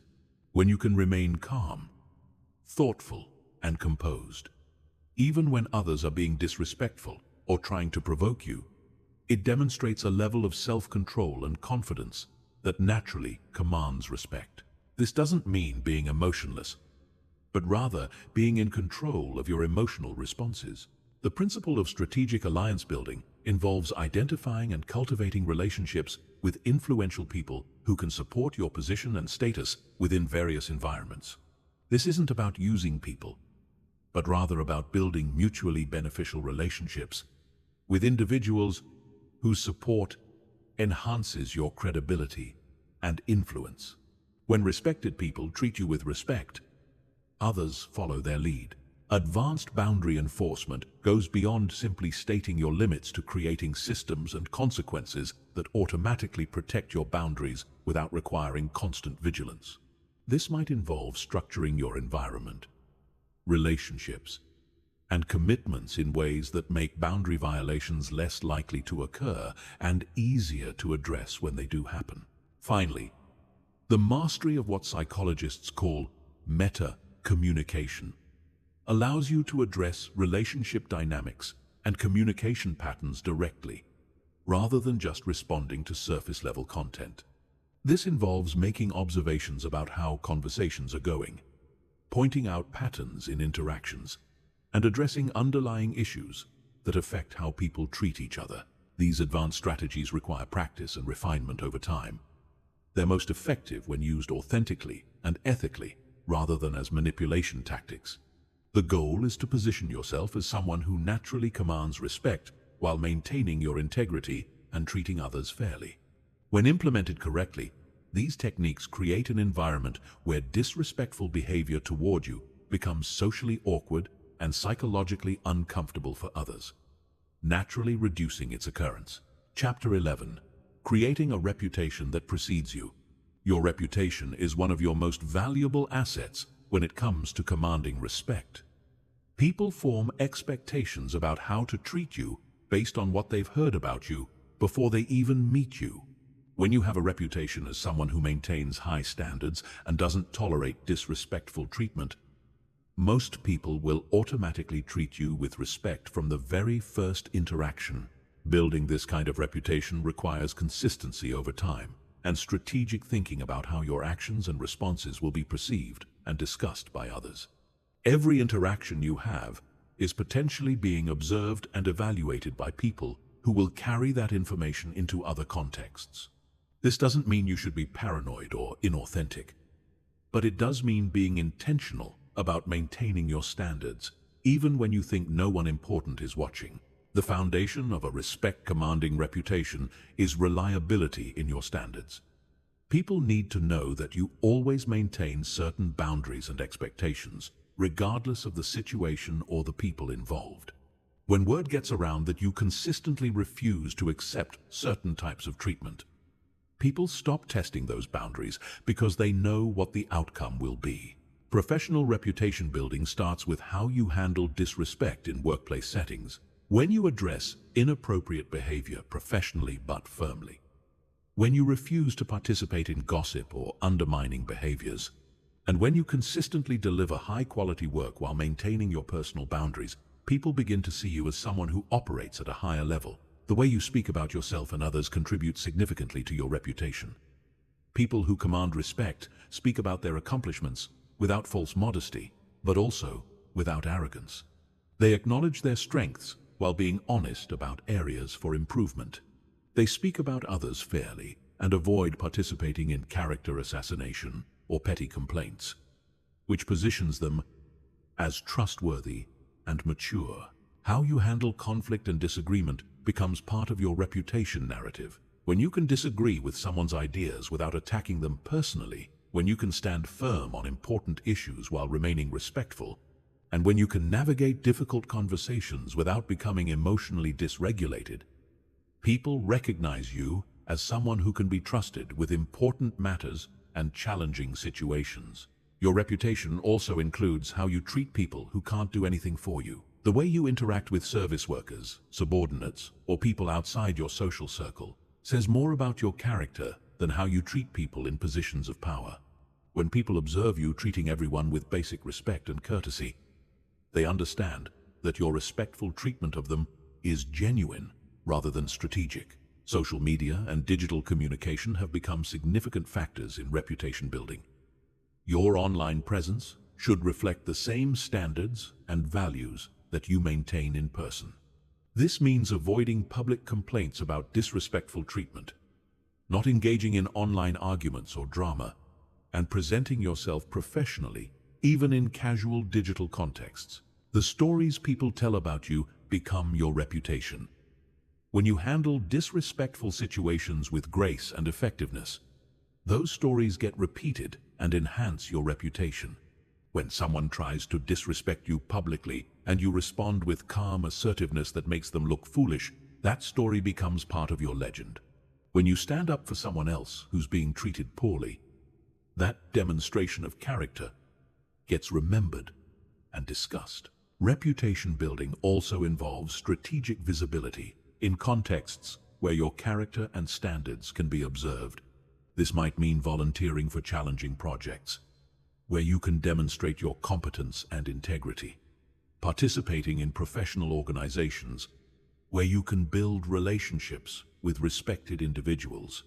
Or taking on leadership roles where your decision-making and people skills can be evaluated by others.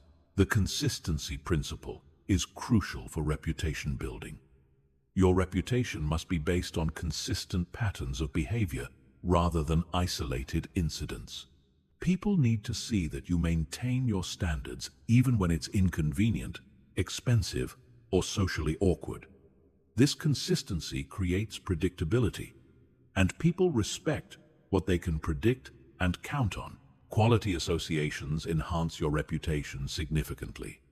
When respected individuals choose to work with you, recommend you, or include you in important activities, their reputation lends credibility to yours. This is why it's important to be selective about your professional and social associations, and to avoid people whose reputations might contaminate yours through association. Your reputation should include being known as someone who adds value to situations and relationships.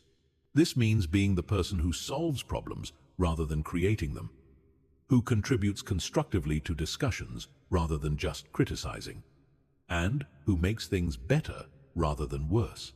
When people know that your involvement in a project or situation will improve outcomes, they naturally treat you with more respect and deference. The way you handle success and failure also becomes part of your reputation. People respect individuals who can celebrate achievements without becoming arrogant, and who can handle setbacks without becoming bitter or making excuses. Your reputation should include being someone who takes responsibility for outcomes and learns from experiences rather than blaming others or circumstances.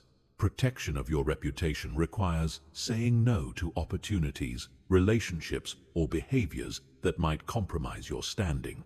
This might mean declining projects that you can't execute well, avoiding social situations where you might be pressured to compromise your standards, or ending relationships with people whose behavior reflects poorly on your judgment.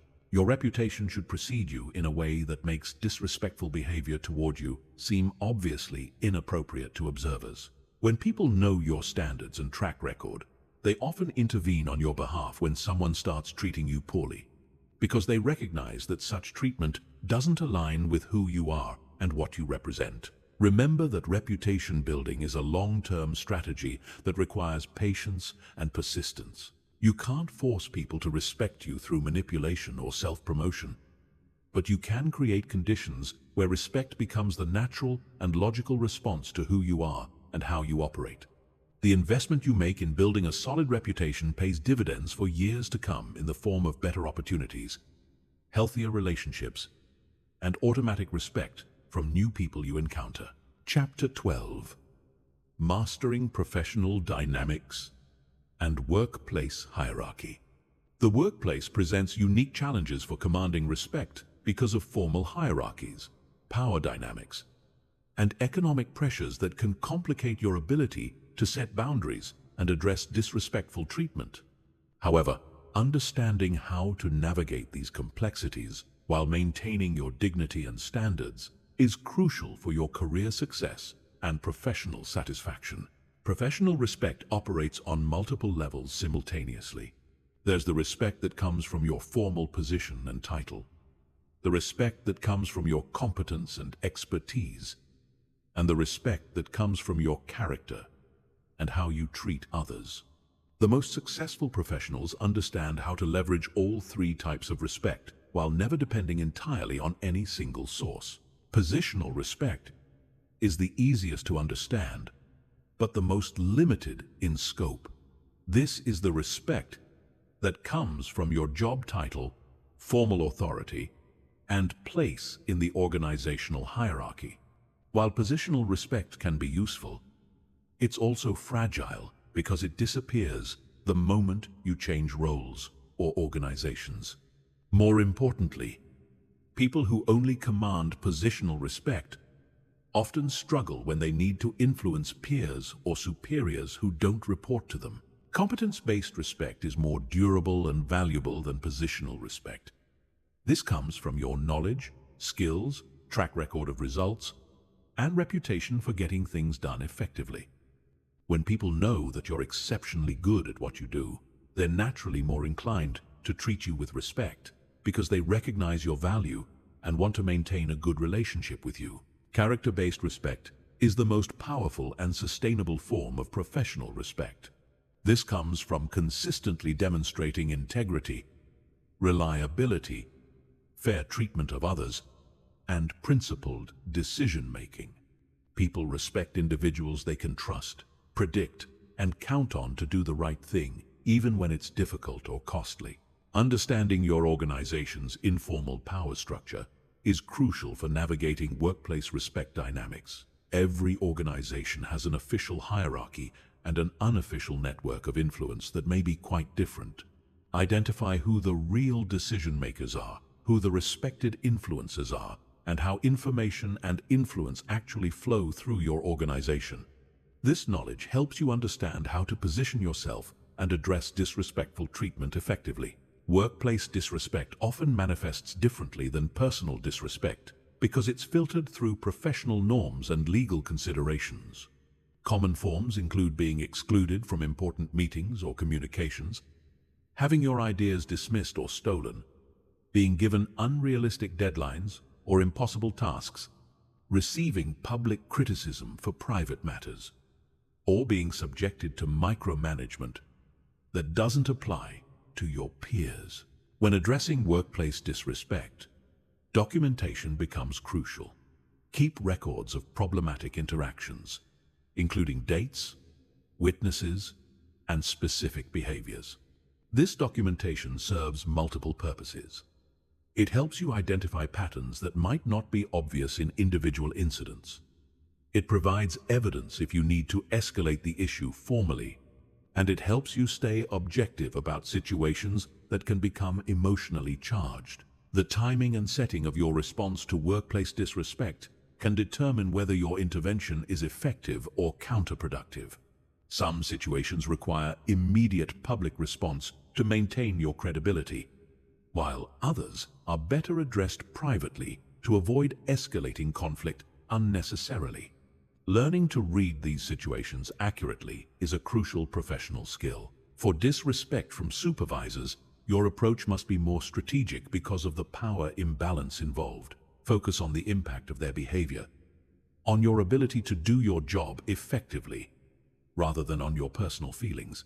Frame your concerns in terms of business outcomes and productivity, rather than as complaints about how you're being treated. This makes it harder for them to dismiss your concerns as personal sensitivity.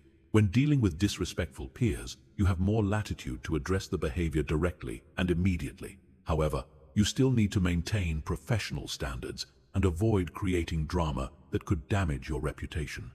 Use clear, factual language and focus on specific behaviors rather than making character judgments about the other person. Disrespect from subordinates requires a different approach that demonstrates your authority while remaining fair and professional.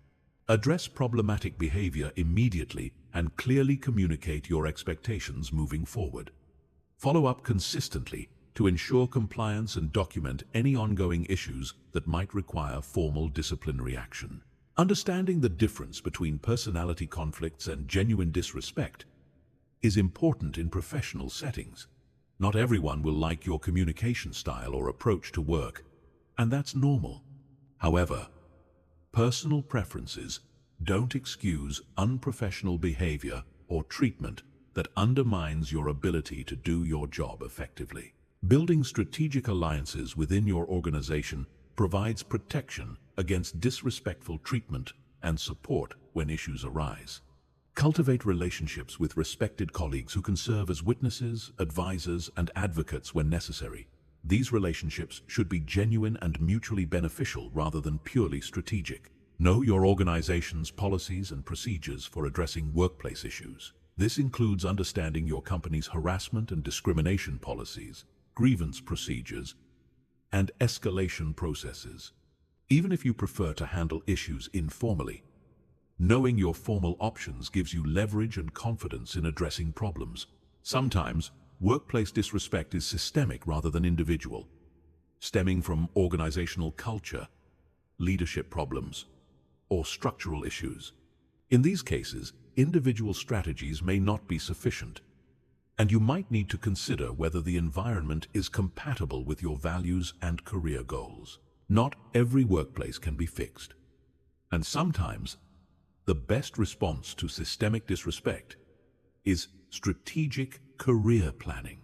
Professional development investments in your skills, knowledge, and network increase your leverage for commanding respect and your options if situations become intolerable.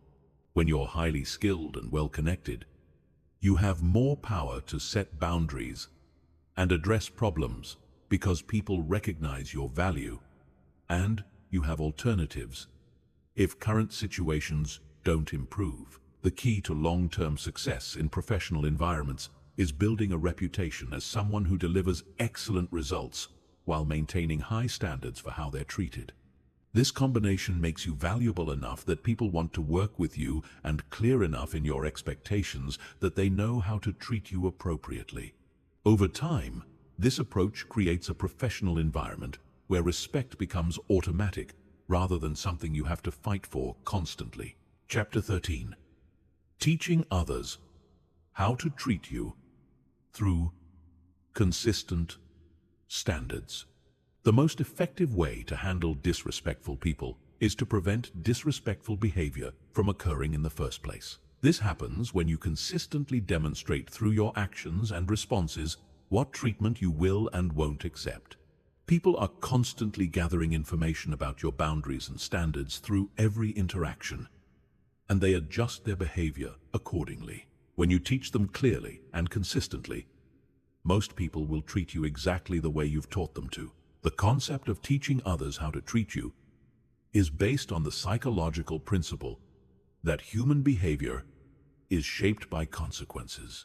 When certain behaviors toward you result in positive outcomes for the other person, those behaviors increase. When certain behaviors result in negative outcomes or fail to achieve the desired result, those behaviors decrease. You are constantly providing consequences through your responses, whether you realize it or not. Most people accidentally teach others to disrespect them by inconsistently enforcing their boundaries or by providing positive reinforcement for negative behavior. For example, if you sometimes laugh off inappropriate comments and sometimes get upset about them, you're teaching the other person that your boundaries are unpredictable and negotiable. If you complete work that someone else should have done because they didn't follow through, you're teaching them that irresponsibility works because someone else will handle the consequences. Consistency is the foundation of effective teaching. Your standards and responses need to be predictable enough that people can learn what to expect from you. This doesn't mean being rigid or inflexible about everything, but it does mean having clear, non-negotiable boundaries that you enforce every single time, regardless of circumstances or your mood. The teaching process begins with the very first interaction you have with someone. People form impressions and start testing boundaries immediately, often within the first few minutes of meeting you. How you respond to their initial behavior sets the tone for all future interactions. This is why it's crucial to establish your standards early, rather than waiting until problems develop. Clear communication of expectations is essential for effective teaching. Many people assume others should just know how to treat them respectfully, but standards for respect vary significantly between individuals and cultures. Being explicit about your expectations removes ambiguity and gives people the information they need to treat you appropriately. This doesn't mean delivering lengthy speeches about your boundaries to everyone you meet. It means communicating your standards through your actions and addressing issues promptly when they arise. When someone violates a boundary, your response should clearly indicate that the behavior was unacceptable and what you expect instead. The timing of your responses is crucial for effective teaching. Immediate feedback is much more effective than delayed feedback because people can connect their behavior directly to the consequence. If someone interrupts you during a meeting and you address it weeks later during a performance review, the teaching moment has been lost. However, if you stop them mid-interruption and say, "Let me finish my thought," the lesson is clear and immediate. Positive reinforcement is just as important as boundary enforcement in teaching others how to treat you. When people treat you with respect, acknowledge it and respond positively. This reinforces the behavior and makes it more likely to continue. Many people focus only on addressing negative behavior while ignoring positive behavior, which misses opportunities to strengthen respectful treatment patterns. Understanding different learning styles helps you adapt your teaching approach to different personalities. Some people respond best to direct, explicit feedback about their behavior. Others learn better from observing consequences without lengthy explanations. Some people need multiple reminders before new patterns stick, while others adjust immediately after one clear correction. Group dynamics add complexity to the teaching process, because people often behave differently in groups than they do individually. Your responses to disrespectful behavior in group settings teach not only the person engaging in the behavior, but also everyone who witnesses the interaction. This makes public boundary setting particularly important for establishing your reputation and standards. Cultural and generational differences can affect how people interpret your teaching efforts. What feels like appropriate boundary setting to you might feel aggressive or unreasonable to someone from a different background. However, this doesn't mean you should compromise your standards. It means being aware of these differences and adapting your communication style while maintaining your boundaries. The escalation process is an important part of teaching others how to treat you. Most situations should start with gentle correction and escalate only if the behavior continues. This might involve a private conversation, then a more formal discussion, then involving supervisors, or ending the relationship entirely. Having a clear escalation process helps people understand that continued disrespectful behavior will have increasingly serious consequences. Some people will test your standards more aggressively than others, particularly if they're used to getting their way through persistence or manipulation. These individuals require especially consistent responses because they're specifically looking for inconsistencies they can exploit. Don't make exceptions for people who push harder. This only teaches them that pressure tactics work with you. Environmental factors can influence how effectively you can teach others to treat you. In some workplace cultures or family dynamics, your ability to set consequences may be limited by external factors. However, you always have some degree of control over your responses, even in challenging environments. Focus on what you can control, rather than becoming frustrated by limitations you can't change. The teaching process requires patience, because changing established patterns takes time. People who have been treating you disrespectfully for months or years won't immediately adjust to new standards. Expect some resistance, testing, and gradual improvement rather than immediate transformation. Consistency over time is more effective than perfect responses in every single moment. Documentation can be helpful in the teaching process, particularly in professional environments.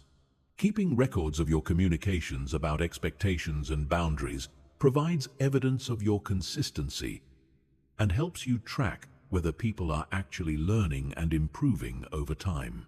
Remember that some people are unwilling or unable to learn respectful treatment, regardless of how clearly and consistently you teach them.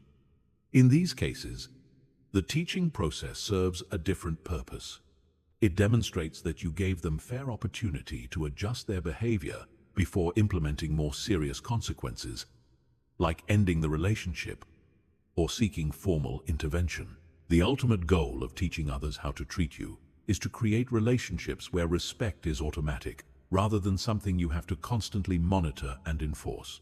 When people understand your standards and have experienced consistent consequences for violating them, respectful treatment becomes their default approach because they've learned it's the most effective way to interact with you. Chapter 14. Building long-term relationships based on mutual respect.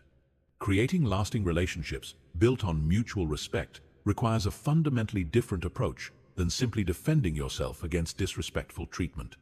While boundary setting and consequence enforcement are necessary skills, sustainable relationships require positive strategies that foster mutual appreciation, understanding, and consideration. The goal is to create relationship dynamics where respect flows naturally in both directions, rather than being something you have to fight for constantly. Mutual respect starts with genuine respect for others, not just demanding respect for yourself. This means treating other people's time, feelings, opinions, and boundaries with the same consideration you want for your own. You can't build relationships based on mutual respect if you're only focused on receiving respect while being casual about giving it. This doesn't mean accepting poor treatment, but it does mean modeling the behavior you want to receive. Authentic relationships require vulnerability and genuine connection, which can only happen when both people feel safe to be themselves without fear of judgment, criticism, or exploitation. Creating this emotional safety requires demonstrating that you can be trusted with other people's vulnerabilities and that you won't use their openness against them later. This level of trust takes time to build and can be destroyed quickly if not handled carefully. Clear communication about needs, expectations, and boundaries is essential for mutual respect, but must be balanced with flexibility and understanding. Healthy relationships involve two people with different backgrounds, preferences, and communication styles who need to find ways to honor both perspectives. This requires ongoing negotiation and adjustment, rather than rigid enforcement of your preferences. The reciprocity principle governs most successful long-term relationships. This doesn't mean keeping score or expecting immediate returns for every gesture, but it does mean ensuring that both people are contributing to the relationship's success and both are receiving benefits from the connection. Relationships become unbalanced and ultimately fail when one person consistently gives more than they receive or takes more than they contribute. Conflict resolution skills are crucial for maintaining respect during disagreements and challenges. Every long-term relationship will face conflicts, and how you handle these conflicts determines whether they strengthen or weaken the relationship. Respectful conflict resolution involves addressing issues directly rather than avoiding them, focusing on specific behaviors rather than character attacks, and seeking solutions that work for both people rather than just trying to win. Emotional regulation during challenging moments protects the foundation of respect, even when you're upset, frustrated, or disappointed. Your ability to remain respectful even when you're not feeling respected demonstrates maturity and character that deepens other people's respect for you over time. This doesn't mean suppressing your emotions, but it does mean expressing them in ways that don't damage the relationship. Appreciation and acknowledgement practices actively reinforce the respectful behaviors you want to see continue. Many people focus primarily on addressing problems while failing to acknowledge when things are going well. Regularly expressing appreciation for respectful treatment, thoughtful gestures, and positive qualities reinforces these behaviors and creates positive momentum in the relationship. Growth mindset in relationships means expecting both yourself and others to learn, change, and improve over time, rather than assuming people are fixed in their current patterns. This perspective allows for forgiveness when people make mistakes, patience during learning processes, and optimism about the relationship's potential for development. However, it also requires evidence of actual growth, rather than just hoping for change that never materializes. Boundaries in healthy relationships are collaborative rather than unilateral whenever possible. While you have the right to set boundaries about your own behavior and what treatment you'll accept, the strongest relationships involve discussing and agreeing on mutual expectations rather than simply announcing your limits. This collaborative approach helps both people understand and support each other's needs. Trust building happens through consistent small actions over time, rather than grand gestures or promises. Following through on commitments, being honest about your limitations, admitting mistakes, and demonstrating reliability in everyday matters creates the foundation of trust that allows relationships to deepen and flourish. Trust, once broken, requires significant time and effort to rebuild.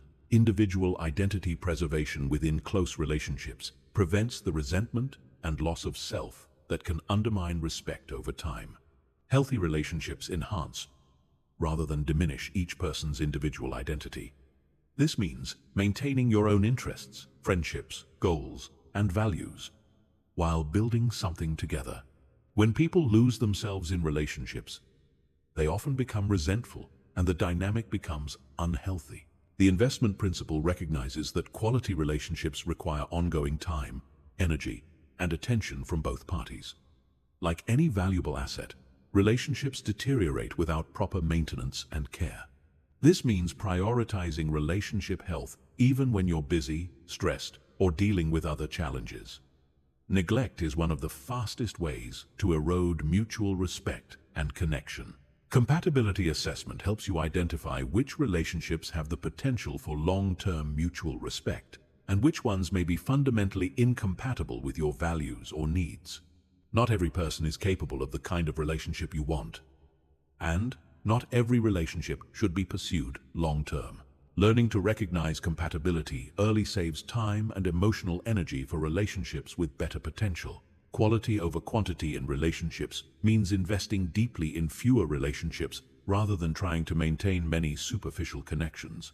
Deep, respectful relationships require significant time and energy to develop and maintain. Most people have limited capacity for truly intimate relationships. So, choosing wisely about where to invest your emotional resources is crucial for long-term satisfaction. The evolution perspective recognizes that healthy relationships change and grow over time rather than staying static. The way you interact with someone in the early stages of a relationship will naturally evolve as you get to know each other better and as circumstances change. Being open to this evolution while maintaining core standards for respect allows relationships to deepen and strengthen over time. Long-term thinking about relationships means making decisions based on sustainable patterns rather than short-term convenience or emotional reactions. This might mean having difficult conversations earlier rather than avoiding them, investing time in relationship maintenance even when you're busy, or ending relationships that consistently drain your energy despite repeated efforts to improve them. Remember that building relationships based on mutual respect is ultimately about creating connections that enhance both people's lives, rather than relationships that require constant management and conflict resolution. When you get this right, respect becomes the natural foundation for all your interactions, rather than something you have to work to achieve and maintain. Chapter 15. The mindset of someone who never tolerates disrespect. The ultimate goal of learning to handle disrespectful people is to develop a mindset where disrespectful treatment becomes so foreign to your experience that it rarely occurs. And when it does, you handle it so effortlessly that it has no impact on your confidence or well-being. This mindset shift represents a fundamental transformation in how you see yourself, how you interact with the world, and how the world responds to you. People who never tolerate disrespect operate from a deep, unshakable knowledge of their own worth that doesn't depend on external validation or circumstances. They don't need to prove their value to others because they know their value intrinsically. This inner certainty creates an energy that others can sense and naturally respond to with respect. It's not arrogance or superiority. It's simply a quiet confidence in their own worthiness of good treatment. This mindset includes the understanding that how others treat you is information about them, not about you. When someone is disrespectful, People with this mindset don't take it personally or wonder what they did wrong. They recognize that disrespectful behavior reveals the other person's character, emotional state, or personal issues. This perspective allows them to respond strategically rather than emotionally. The expectation of respect becomes so natural that alternatives don't even register as possibilities. Just as you wouldn't expect someone to walk into your house and start breaking your furniture. People with this mindset don't expect others to violate their emotional or psychological boundaries. This expectation isn't demanding or entitled. It's simply the natural assumption that guides their interactions. Emotional immunity to disrespect develops when you truly understand that someone else's poor behavior has no bearing on your worth or identity. Insults bounce off. Dismissive behavior feels irrelevant, and attempts at manipulation seem almost childish. This immunity doesn't come from building walls or becoming emotionally numb. It comes from having such a solid sense of self that external negativity can't penetrate your core identity. The response repertoire becomes automatic and effortless. Instead of having to think through how to handle each incident of disrespect, people with this mindset have internalized effective responses so thoroughly that they occur naturally. Setting boundaries feels as automatic as stepping out of the rain. Ending toxic relationships feels as natural as leaving a restaurant with bad food. Energy management becomes focused on positive creation rather than defensive protection. When you're not constantly dealing with disrespectful treatment or recovering from its effects, you have significantly more mental and emotional energy available for pursuing your goals, building meaningful relationships, and creating the life you want. This positive focus attracts more positive people and opportunities. The magnetic effect occurs when your energy and standards naturally attract respectful people while repelling those who can't or won't treat you well. You become a magnet for quality relationships and opportunities because high-value people recognize and are drawn to others who maintain high standards. Simultaneously, toxic individuals find you less appealing as a target because they sense you won't provide the drama and reaction they seek. Decision-making becomes clearer and faster, because you're not trying to accommodate or please people who don't respect you. When someone's disrespectful behavior makes them incompatible with your standards, the decision to limit or end the relationship becomes obvious rather than agonizing. This clarity saves enormous amounts of time and emotional energy that many people waste trying to fix unfixable relationships. The abundance mindset replaces scarcity thinking about relationships and opportunities. People who tolerate disrespect often do so because they fear losing relationships or opportunities if they set boundaries. People with the no-tolerance mindset understand that better relationships and opportunities are always available to those who maintain high standards. They're willing to let go of what doesn't serve them because they trust in their ability to attract what does. Self-advocacy becomes a natural expression of self-respect, rather than an uncomfortable confrontation. Speaking up for yourself feels as normal as ordering food at a restaurant or asking for directions when you're lost. There's no internal struggle or anxiety about whether you deserve better treatment. You simply take the action necessary to ensure you receive it. The teaching function becomes automatic in all relationships. People with this mindset naturally train others to treat them well through their consistent responses and standards. They don't have to think strategically about how to teach others. Their natural responses to respectful and disrespectful behavior automatically shape how others interact with them. Forgiveness becomes easier because boundaries prevent repeat offenses. When you consistently maintain strong boundaries, people who make mistakes have clear feedback about how to avoid making the same mistakes again. This makes genuine forgiveness possible because you're not being asked to forgive the same behavior repeatedly. Forgiveness becomes about isolated incidents rather than ongoing patterns. The role model effect means that your standards and responses inspire others to raise their own standards. People around you start expecting better treatment for themselves because they see what's possible when someone refuses to accept less. Your example gives others permission to value themselves more highly and demand better treatment in their own relationships. Peace becomes your default emotional state because you're not constantly fighting battles or recovering from emotional wounds.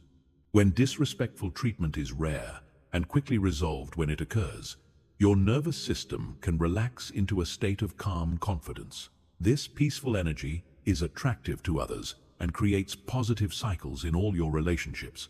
The legacy perspective means thinking about the long-term impact of your standards and choices. People with this mindset understand that how they allow themselves to be treated sets an example for their children, influences their professional reputation, and affects the overall quality of their life experience. They make decisions based on the cumulative effect over time rather than just immediate comfort or convenience. This mindset shift doesn't happen overnight, but it's the natural result of consistently applying the principles and strategies outlined throughout this guide.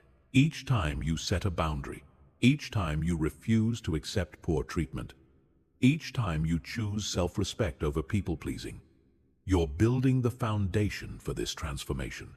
The journey from tolerating disrespect to never accepting it is ultimately a journey of self-discovery and self-empowerment.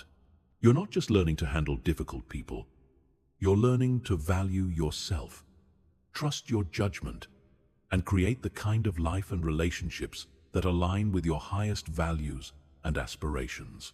When you reach this level of mastery, you'll find that life becomes significantly easier. Relationships become more fulfilling, and opportunities become more abundant. Most importantly, you'll have the deep satisfaction that comes from living in alignment with your values and treating yourself with the respect you deserve. This is not just about handling disrespectful people. It's about creating a life where respect is the foundation for everything you build.